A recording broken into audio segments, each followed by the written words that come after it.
할렐루야. 네, 오늘도 송년주일 2부 예배 나오신 여러분 위에 우리 주님의 축복과 은혜가 함께하기를 간절히 바랍니다. 사람들은 누구나 성공하고 출세하고 싶어 합니다. 이왕이면 우린 세상에서 존귀한 사람으로, 성공한 사람으로 인정받기를 원합니다. 그래서 어떤 이들은 성공을 위해서 자신의 어떤 혈연이나 지연, 학연 등을 매우 중요하게 생각합니다. 어느 회사에 들어가면 이 회사에 혹시 높은 지위에 계신 분이 우리 학교 동문은 없을까? 우리 고향 사람은 없을까? 그래서 그런 어떤 연맥을 통해서 내가 좀 더 좋은 위치를 차지하려고 하는 것이 인간의 마음입니다. 그런데 그런 어떤 조건들이 어느 순간에 자신을 매우 결정적인 자리에 올려놓을 수도 있다고 사람들은 믿기 때문입니다. 그래서 사람들은 가급적이면 성공한 사람들과 교제하고 싶어 하고 잘된 사람들과 친분을 쌓고 싶어 합니다. 권력자들과 가까이 있고 싶어 하는 것이 우리들의 마음입니다. 왜냐하면 성공한 사람들은 그 성공한 자리에 올라가는 법을 알고 있기 때문에 그들과 교제만 해도 나의 어떤 신분 상승의 기회를 탈 수 있는 그런 유익이 내게 올 수 있다고 사람들은 믿기 때문입니다. 세계적인 주식 투자의 귀재인 워렌 버핏을 우린 대부분 알 것입니다. 그는 현존하는 주식 세계에서 가장 높이 올라간 자라고 사람들은 말합니다. 근데 사람들은 이 투자의 귀재에게 한 수 가르침 받기를 다 원합니다. 그래서 2000년부터 워렌 버핏은 점심 식사를 경매에 내놨습니다. 워렌 버핏과 1대1로 앉아서 3시간 동안 점심을 같이 먹으면서 이런저런 대화를 나눕니다. 궁금한 것은 얼마든지 물어볼 수 있고 그가 친절하게 무엇이든지 설명해 줍니다. 그런데 그 경매에 붙였더니 몇 년 전에 그 경매가가 346만 달러로 낙찰된 적이 있어요. 홍콩의 어떤 사업가가 그렇게 경매에 지원해서 그가 낙찰되었는데 하나로 보면은 40억 3,300만 원에 낙찰됐어요. 그러니까 40억을 주고 그 워런 버핏과 식사 한 끼를 하는 거예요.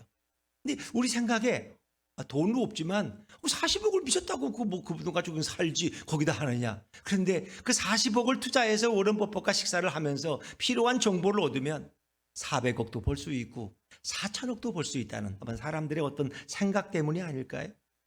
워렌 버핏은 그동안 식사 경매를 통해서 버는 돈이 수백억에 이르는데 그것을 자선단체에 기부했다고 합니다. 저도 그래서 일부 예배 때 한번 물어봤어요. 혹시 저는 워렌 버핏은 아니지만 저하고 식사하는데 100만 원을 투자할 분이 계십니까? 그랬더니 누가 대답은 하는데 누군지 잘 모르겠어요. 10만 원은 어떻습니까? 그랬더니 그러니까 저 몇 사람이 그렇게 하겠다고 했습니다. 여러분, 저하고 이렇게 가까이 하면은 손해볼까요? 뭔가 신앙생활에 필요한 일들을 묻고 대답하고 속 시원한 해결을 좀 얻을 수 있다는 기대감이 없습니까? 아니면 그래도 목사님은 젊은 나이에 결혼해서 40년 동안 부부 생활을 잘하셨는데 우리도 뭔가 이렇게 목사님하고 식사하면서 좀 부부 생활의 비결을 좀 배우면 어떨까? 뭐 이런 생각은 해보지 않을까요? 하여튼 그렇습니다. 사람들은 누구와 가까이 하느냐를 매우 중요하게 여깁니다. 왜? 그래야만 자신이 높아지고 자신이 잘 되는 비결이라고 생각하기 때문입니다. 그래서 주위에 성공한 사람들과 늘 가까이 하고 싶어 하는 것이 인지상정입니다.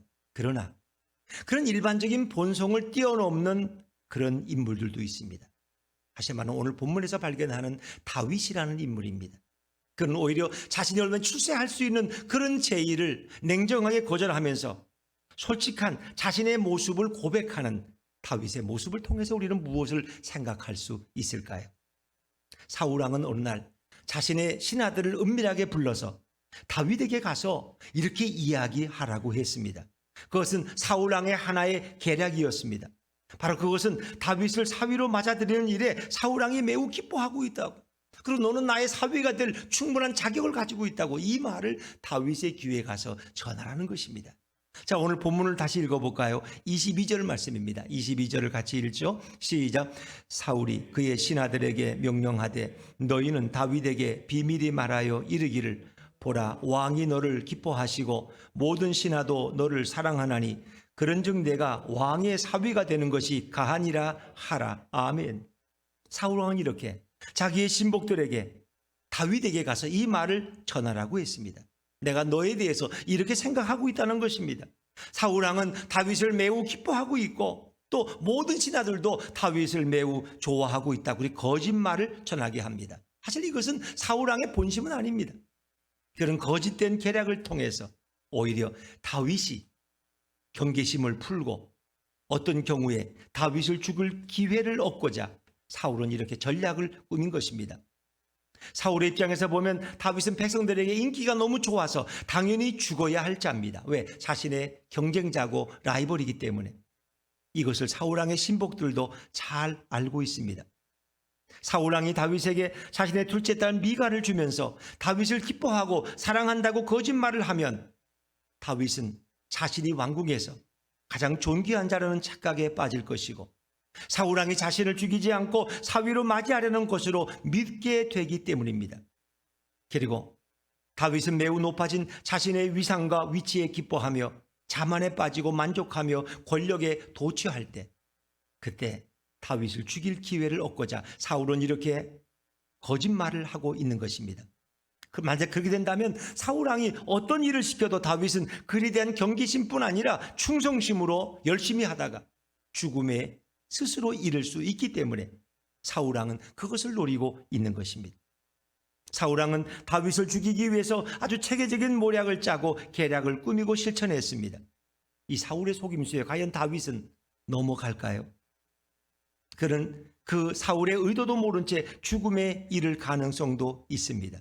근데 다윗은 사울의 신하들이 전해준 말에 동의하지 않고 오히려 자신은 가장 낮고 천한 자이기 때문에 사울왕의 사위가 될 수 없다고 이렇게 고백하고 있습니다.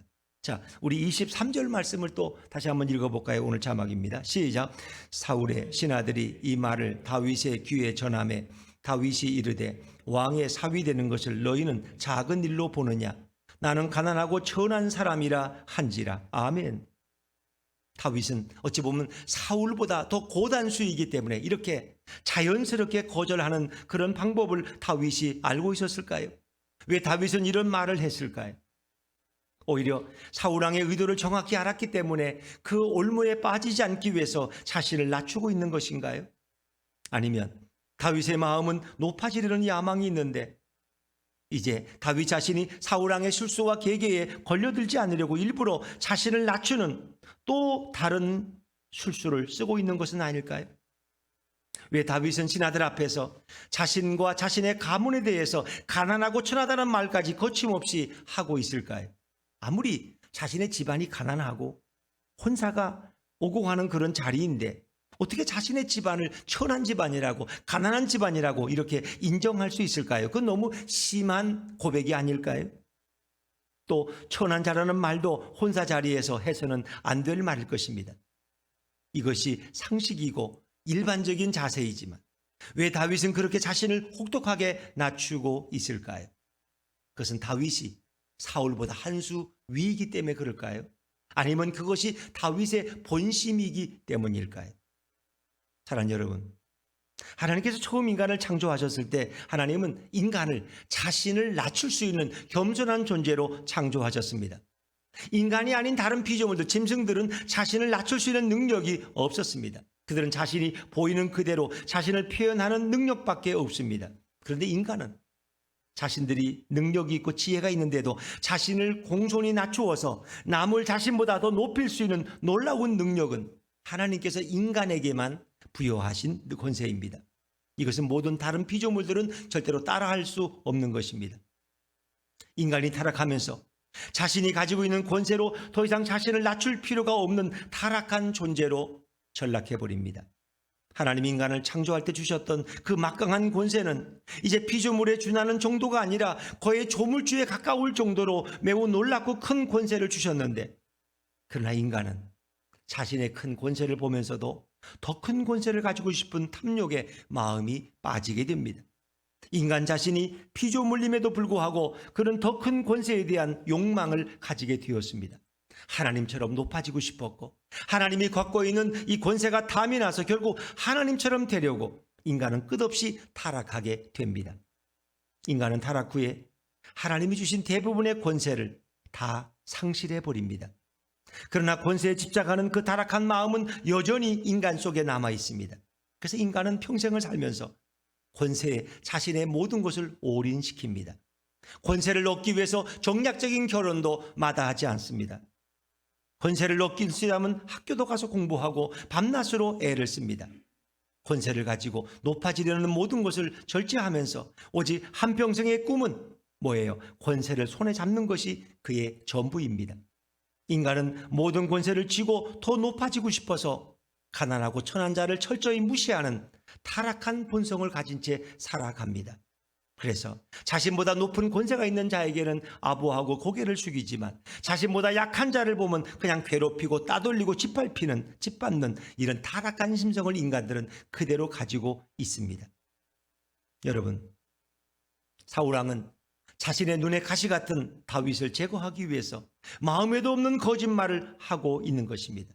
또한 사울의 신하들도 다윗을 사랑하지 않으면서 사랑한다고 거짓말을 하고 있습니다. 그러나 다윗은 이 모든 것을 알기 때문에 정말 낮고 천한 자라고 권모술수를 쓰고 있는 것은 결코 아닙니다. 다윗의 마음은 큰 권세를 얻고자 자신을 일부러 천하다고 낮추는 권모술수의 그런 사람은 다윗은 결코 아니었기 때문입니다. 다윗의 마음은 왕의 둘째 딸인 미갈과 결혼해서 왕궁에서 자신의 정치적 권세가 높아지게 하려는 그런 야망으로 똘똘 뭉친 그런 사람은 절대로 다윗이 아닙니다. 만약 다윗이 정치적 권세와 야욕에 맛을 들였다면 결코 백성들에게 사랑을 받지 못했을 것입니다. 또 하나님께도 선택받지 못했을 것입니다. 하나님은 각 사람의 마음을 보시고 그 마음의 중심이 어떠한 것을 잘 알고 계시기 때문입니다. 다윗은 권세지향적인 사람이 아니기 때문에 자신의 솔직한 마음을 있는 그대로 사울의 신하들에게 전달했을 뿐입니다. 다윗은 가식이 없는 자였고 자신의 처지를 이용하지도 비관하지도 않았습니다. 자신의 처지를 불편해서 숨기려고 하지도 않았습니다. 다윗은 권세를 갖기 위해 일부러 높아지려는 자도 결코 아닙니다. 다윗은 솔직히 자신의 처지가 왕의 사위가 될 만한 자가 아니라고 분명히 말합니다. 다윗은 권세와 높아지려는 본성과 멀리 떨어져 있던 그런 사람입니다. 다윗의 이런 부분은 다윗이 블레셋의 장군 골리앗을 무찔렀던 부분보다 더 훌륭한 부분으로 성경에서 인정받는 것입니다. 다윗의 이런 부분은 앞으로 오실 메시아를 예표하는 것입니다. 구약의 모든 내용은 이 땅에 오실 메시아를 예표하는 내용으로 가득 차 있습니다. 구약의 모든 내용은 앞으로 이 땅에 오실 예수님을 상징적으로 보여주고 있습니다. 다윗을 통해서 다윗으로 끝나면 안 됩니다. 다윗의 모습 속에서 예수님의 모습이 있음을 보아야 성경을 정확히 안다고 말할 수 있습니다. 예수님은 이 땅에 인간을 구원하러 오셨습니다. 그렇기에 구원자로서 자신을 크고 화려하게 높은 자로 보이도록 만들 수도 있었습니다. 왜? 인류를 구원하러 오신 분이라면 얼마나 어마어마한 분입니까? 그분이 만약 자신을 높인다고 무슨 흠이 되겠습니까? 근데 예수님은 어디서 태어나셨어요? 우리가 어제 성탄절을 생각했지만 베들레헴의 말구유에서 태어나셨어요. 마구간에서 출생하셨어요. 비록 베들레헴에서 태어났지만 어린 시절을 애굽에서 보냈고 유년기 청소년기 때부터 갈릴리 나사렛에서 성장하셨습니다. 갈릴리는 어떤 곳입니까? 가장 천하고 가장 가난한 자들이 모여 사는 곳입니다. 나사렛은 지금으로 보면 유대인들에겐 달동네와 같은 곳입니다. 바로 갈릴리나 나사렛은 하나님께 축복받지 못해서 돈도 벌지 못하고 밭도 없는 자들, 이런 땅 한마디기 없는 자들이 모여 사는 천박한 지역입니다. 여기는 달동네처럼 유대인 중에서도 가난하고 천한 자들이 몰려있는 지역입니다. 그렇게 예수님께서는 이런 갈릴리 나사렛에서 자기의 생애를 대부분 보내십니다. 그분이 33살의 십자가에 죽으시고 승천하시는데 공생애를 30살에 시작하십니다. 공생애 3년을 빼놓고 애굽 피난 3년을 빼놓고 대부분 30여년을 예수님은 이 갈릴리 나사렛에서 보내십니다. 그럼 뭘 의미할까요? 그것은 예수님이 얼마나 비천하고 가난한 자로 오셨는가를 우리에게 보여주고 있습니다. 예수님은 아무 권세도 없는 지역에서 아무런 권세도 없이 예수님은 사셨습니다. 자, 그러나 예수님은 누구십니까? 예수님은 바로 이 세상 만물을 만드신 창조주 하나님이신 것을 믿으시기를 바랍니다. 예수님이 없이는 지어진 것이 하나도 없다고 성경은 증언하고 있습니다. 자, 요한복음 1장 3절 말씀. 요한복음 1장 3절 말씀을 자막에서 읽어볼까요? 시작. 만물이 그로 말미암아 지은 바 되었으니 지은 것이 하나도 그가 없이는 된 것이 없느니라. 아멘. 세상의 모든 만물이 다 예수님을 통해서 지음 받았다는 거예요. 그분이 창조주입니다. 그분은 세상에서 가장 권세가 높으신 분입니다. 그런데 그분이 어떻게 가장 낮은 사람들이 모여 사는 갈릴리 나사렛에서 대부분의 생애를 보낼 수 있을까요? 여러분, 이 세상에서 예수님보다 높은 자는 아무도 없습니다. 예수님과 하나님은 동등한 분이시기에 예수님을 능가하려면 하나님을 뛰어넘어야 됩니다. 근데 예수님보다 더 존귀하려면 하나님보다 더 존귀해야지 가능한 일입니다. 그러나 이것은 불가능합니다. 왜? 예수님과 하나님은 동등한 분이시기 때문에. 예수님이 아무리 자신을 낮추고 보잘것없는 외형과 외모를 가지고 있고 비록 천한 갈릴리 나사렛에서 살아셨지만 그분은 예루살렘에 있는 자들보다, 왕궁에 있는 자들보다 권세와 존귀와 영광이 더 크고 놀라운 분인 것을 믿으시기를 바랍니다. 예수님은 이 세상 만물을 다 창조하시고 삼위 하나님께서 두 번째 성자 하나님이 인간의 모습으로 성육신 하시기로 서로 의논하시고 이 천한 땅에 성탄의 주인으로 오신 분이 예수님이십니다. 그래서 예수님은 일부러 높아지려고 하지 않으십니다.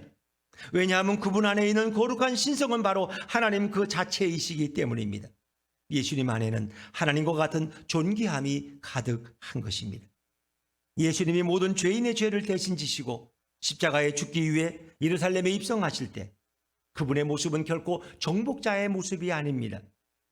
대신 죽어야 할 자신을 한없이 낮추셔서 어린 나귀 새끼를 타시고 입성하실 때 수많은 백성들은 예수님을 향해서 호산나를 외쳤습니다. 종려나무 가지를 베어서 그분께 흔들며 찬양하고 자신들의 겉옷을 그분이 밟고 지나가도록 거기에 깔아드렸습니다. 이 모습을 바라본 백성의 장로들, 대제사장들과 서기관들과 바리새인들과 율법사들은 한없이 분노했습니다. 천하디 천한 저 갈릴리 촌놈이 어디 감히 예루살렘 출신의 종교제자들 앞에서 영광과 찬양을 받을 수 있단 말인가? 그 말도 안 되는 얘기예요. 그래서 그들은 예수님을 매우 싫어했고 예수님을 향해서 욕이라도 하고 싶었을 거예요. 마치 서울대 수석 합격자를 놔두고 간신히 지방대로 그것도 꼴찌로 들어간 어떤 학생이 그 대학에 입성했다고 모두가 환호하고 환영하는 꼴과 같습니다.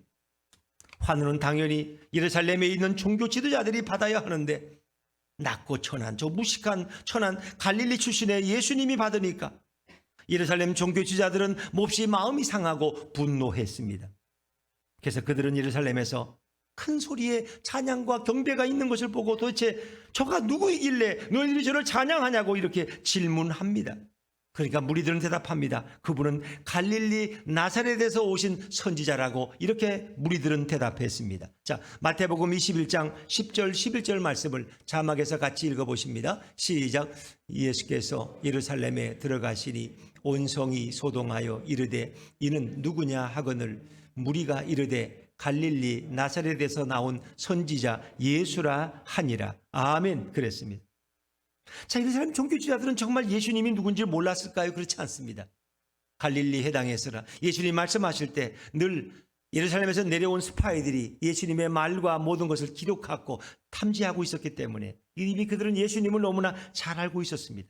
그러나 그들은 아무것도 모르는 것처럼 도대체 저가 누구이길래 너희가 저에게 영광을 돌리느냐? 그들은 말합니다. 저분은 갈릴리 출신의 나사렛 예수라고. 그 얘기를 질문하는 이유가 무엇입니까? 그래서 예수님을 망신주기 위함입니다. 예수님이 얼마나 천한 지역 출신인가를 다시 각인시키기 위한 야비한 질문이었고 치사한 질문이었어요. 만약에 어떤 회사에 나는 명문대학을 나왔는데 나보다 못한 아주 지방에서도 아주 정말 별로 실력이 없는 사람들이 가는 그런 대학이 있다면 여러분 그 대학을 나온 사람이 이렇게 블라인드 테스트를 통해서 대학을 모르고 그냥 회사에서 그분을 능력 있다고 뽑아서 우리 회사에 들어왔 나보다 진급도 잘 되고 더 유능하다면 그 사람이 싫다면 어떤 질문을 할까요?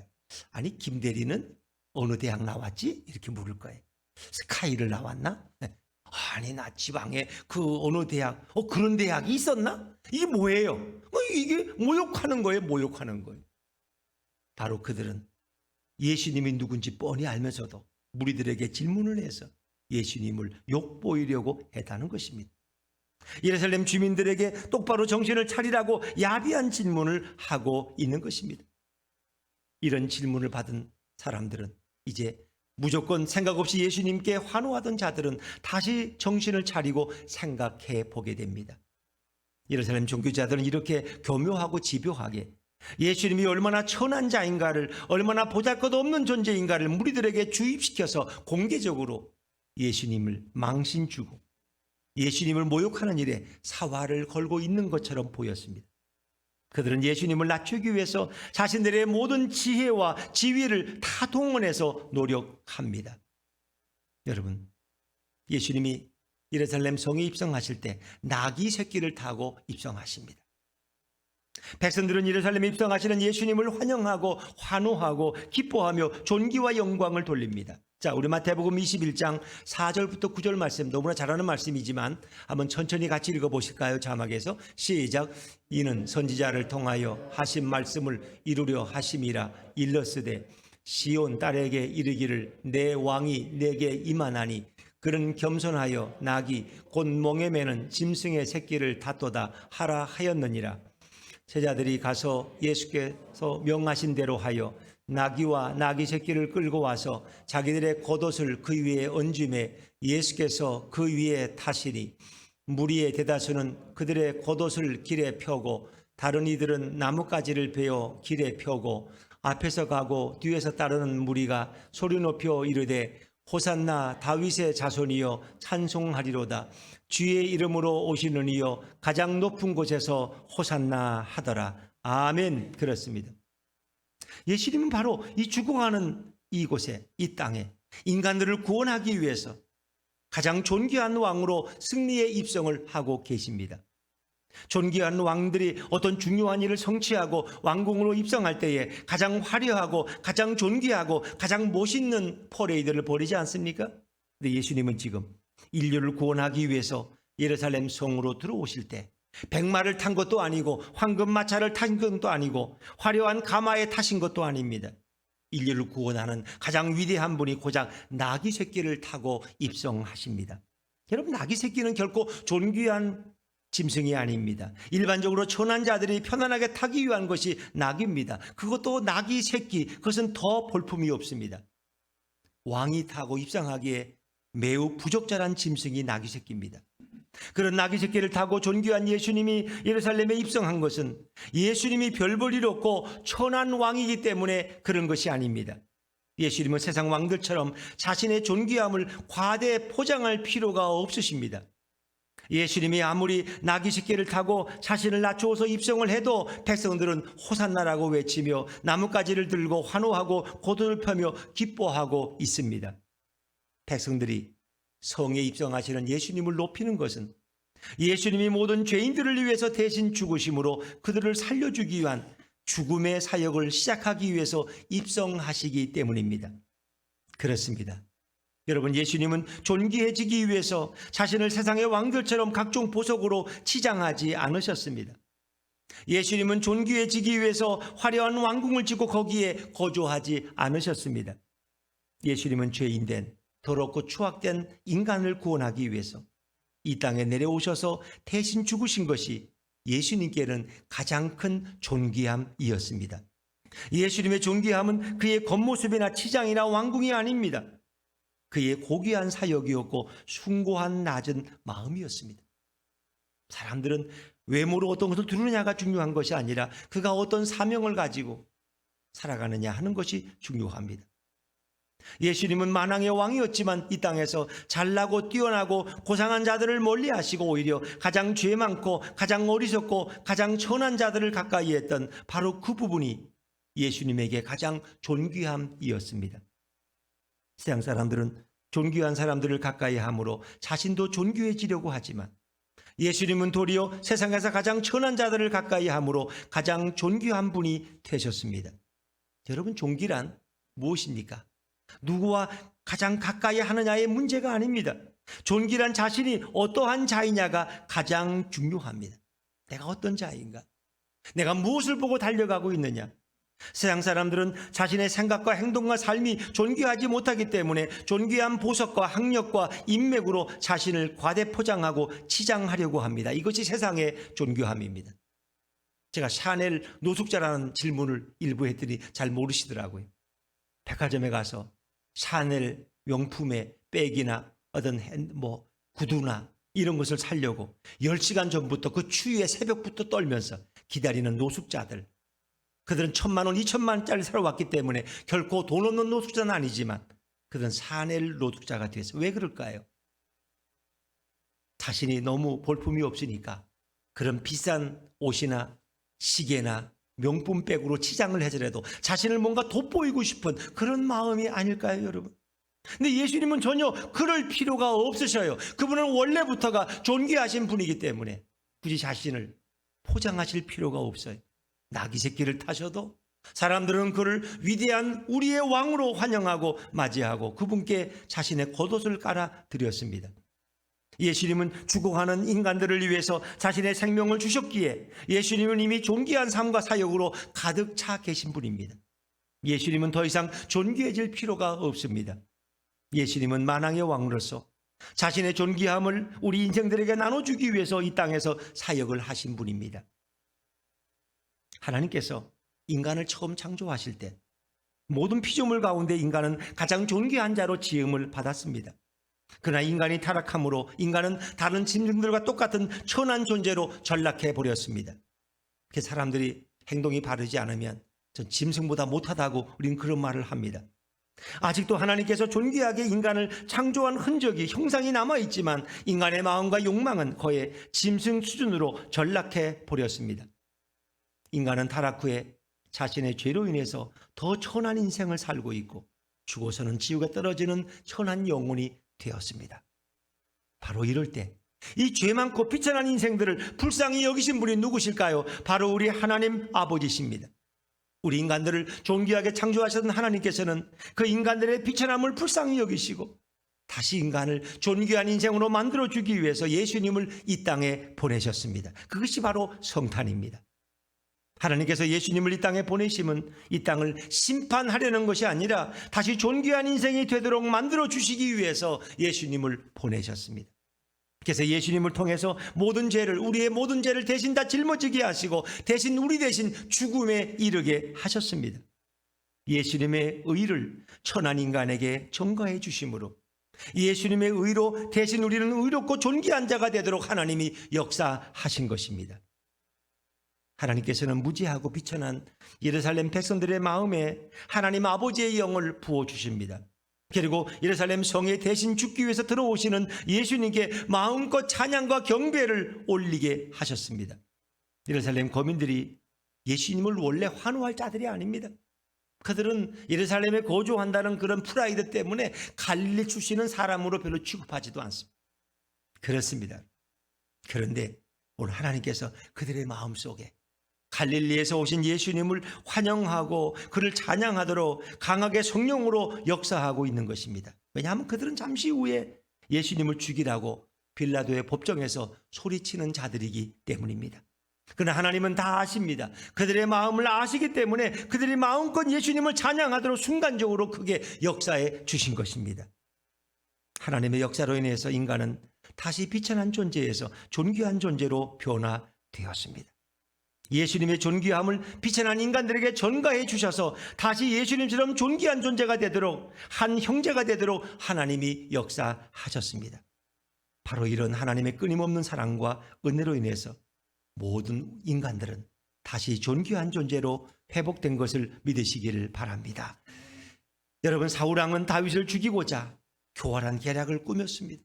그래서 왕의 사위로 다윗을 존귀하게 만들어준 후에 다윗이 방심하고 교만한 틈을 타서 그를 죽이려고 하는 것이 사울의 본심이었습니다. 그러나 다윗은 왕의 사위가 될 만한 그런 자가 아니라고 자신의 처지를 솔직히 고백합니다. 사울 왕이 미끼를 던져도 다윗은 그 미끼에 유혹에 빠지지 않습니다. 왕의 사위가 되고 싶어서 둘째 딸인 미갈과 사랑에 빠진 것이 아닙니다. 다윗이 미갈과 사랑에 빠진 것은 그 순수한 사랑 때문입니다. 사울 왕은 자신과 자신의 신하들이 권력지향적인 인물인 것을 잘 알기 때문에 다윗도 그런 수에 넘어가리라고 생각했지만 다윗은 그런 세상의 존귀함을 가까이 하는 자가 아니었습니다. 사기를 당하려면 어떤 사람이 친구가 와서 여보게 자네 1천만 원만 투자하면 한 달 후에 2천만 원 내가 만들어 줄게.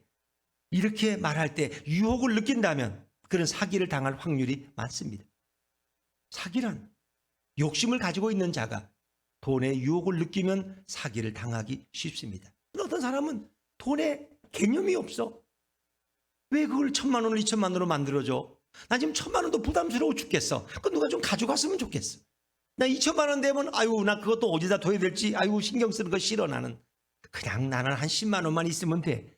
이런 사람에게 그런 유혹은 안 통합니다. 왜? 그런 돈에 대해서 욕심이 없기 때문에. 그러나 그 유혹 미끼를 무는 사람은 돈에 욕심이 많은 사람들입니다.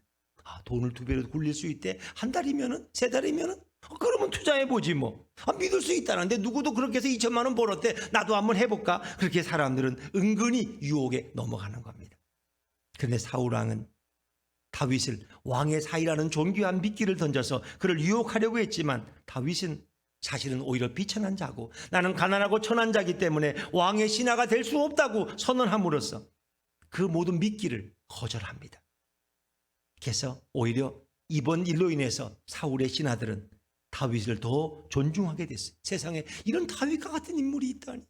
정말 이 사람은 하나님이 보낸 사람이야. 이 보통 사람이 아니야. 우리하고는 클래스가 달라. 그들은 다윗을 더 존경하고 다윗을 더 두려워하게 되었을 것입니다. 사울의 음모는 보기 좋게 실패로 돌아갑니다. 그리고 다윗은 더욱 빛나는 계기가 되었습니다. 이제는 왕궁 밖에 있는 백성들에게만 존경받는 자가 아니라 왕궁 안에 사울의 신복들에게서도 존경받고 두려움을 주는 그런 인물이 될 수 있었습니다.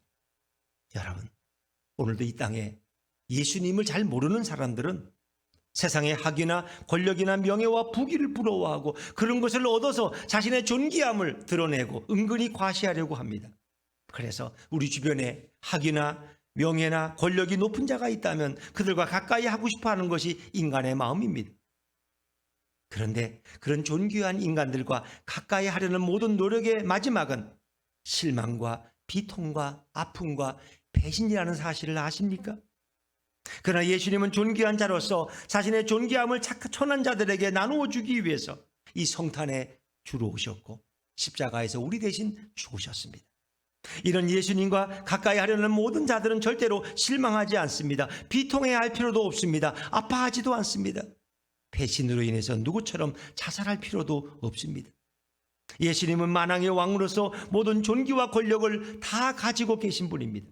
이런 예수님과 가까이 지면서 이런 예수님을 본받고 이런 예수님을 가까이 하시면 예수님의 존귀함에 여러분에게 전가되기 때문에 예수님을 가까이 한 자는 누구나 존귀한 인생이 될 수 있습니다.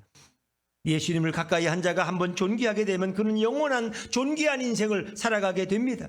예수님은 인간처럼 주었다가 다시 마음에 안 든다고 뺏어가는 그런 분이 아닙니다. 누구든지 예수님을 가까이 하면 예수님을 만나고 예수님이 주시는 존귀함으로 가득한 인생이 될 수 있습니다. 그러나 만약 우리가 믿음이 없어서 예수님을 멀리하게 되면 우린 존귀하기보다는 인간의 본능으로 이미 존귀한 자들에게 접근하게 되고 결과적으로 우리는 실망과 아픔을 경험하게 될 것입니다.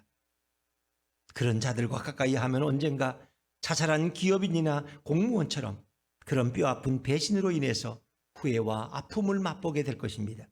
인간을 의지하지 말고 오직 예수님만 의지하시기를 주의 이름으로 축원합니다. 여러분, 성도는 처음부터 존귀한 자가 아닙니다. 성도는 원래 태어날 때부터 죄가 많고 비천한 인간이었습니다. 성도도 거짓말을 하고 시기와 질투도 잘하고 교만하고 사기도 치는 자가 성도입니다. 그러나 예수님께서 자신의 죽음으로 성도의 모든 죄를 다 씻어주셨기 때문에 성도에게 있던 모든 죄가 다 없어진 자가 바로 성도입니다.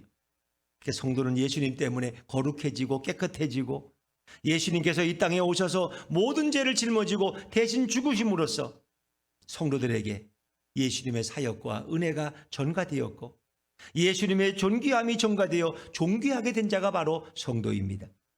성도라도 정직하지 않고 겸손하지 않을 수 있고 깨끗하지 않을 수 있습니다.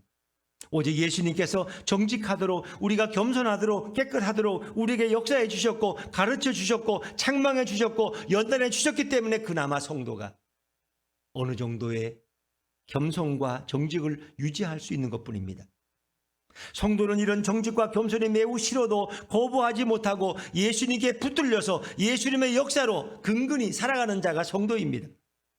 성도는 죄악된 세상에 가만히 방치하고 놔두면 세상의 생각이 오염되고 사상이 젖어서 세상의 존귀한 학력과 명예와 권력과 부귀를 예수님보다 더 좋아하고 더 사모할 자도 바로 성도입니다.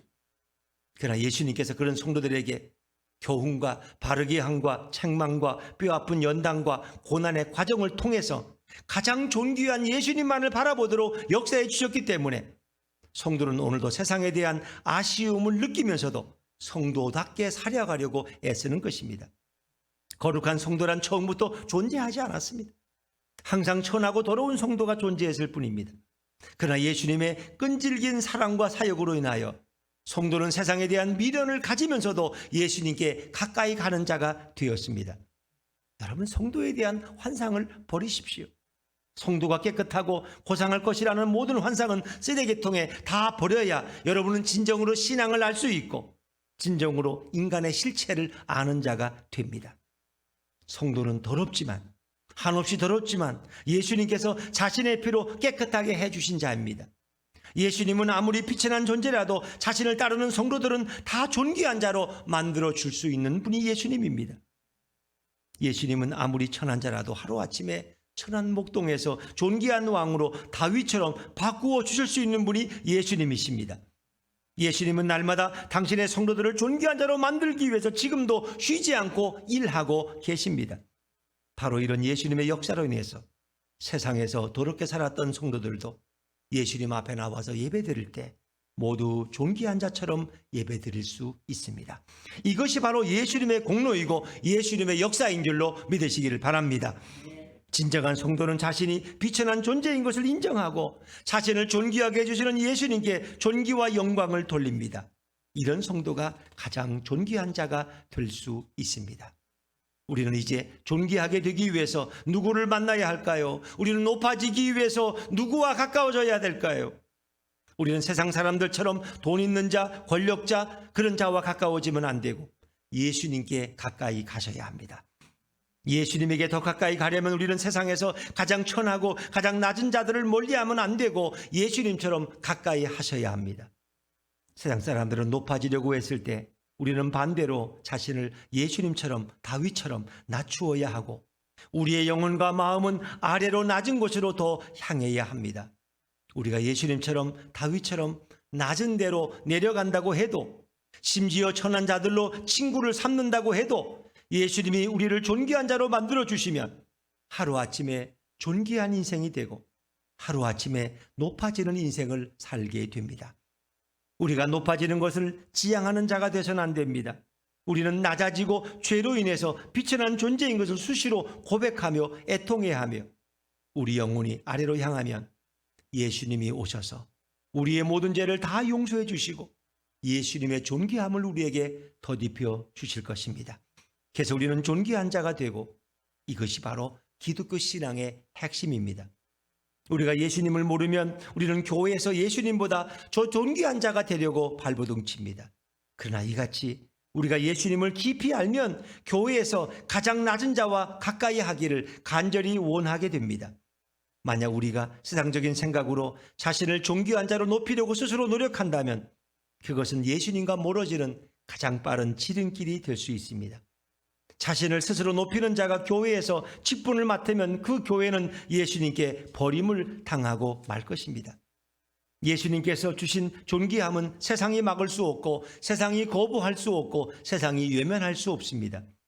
예수님이 주시는 존귀함은 학력도 필요 없고 인맥도 필요 없고 부귀도 필요 없습니다. 그 모든 것이 다윗처럼 없어도 언제든지 존귀하게 만들어줄 수 있는 분이 바로 우리 예수님이십니다. 예수님은 다윗처럼 자신을 천하다고 진실되게 고백하는 자들에게 가장 높고 가장 존귀한 자의 축복을 주실 줄로 믿습니다. 예수님이 존귀하게 만들어준 자는 이 세상에서뿐만 아니라 오는 세상에서도 가장 존귀한 자로 영원히 살게 될 것입니다. 이제 우리는 우리 예수님과 가장 가까이 하고 예수님의 성경을 통해서 예수님을 가장 깊이 알아가므로 날마다 존귀함의 축복 가운데 살아가는 우리 예수분께 성도님들이 다 되시기를 주의 이름으로 축원합니다.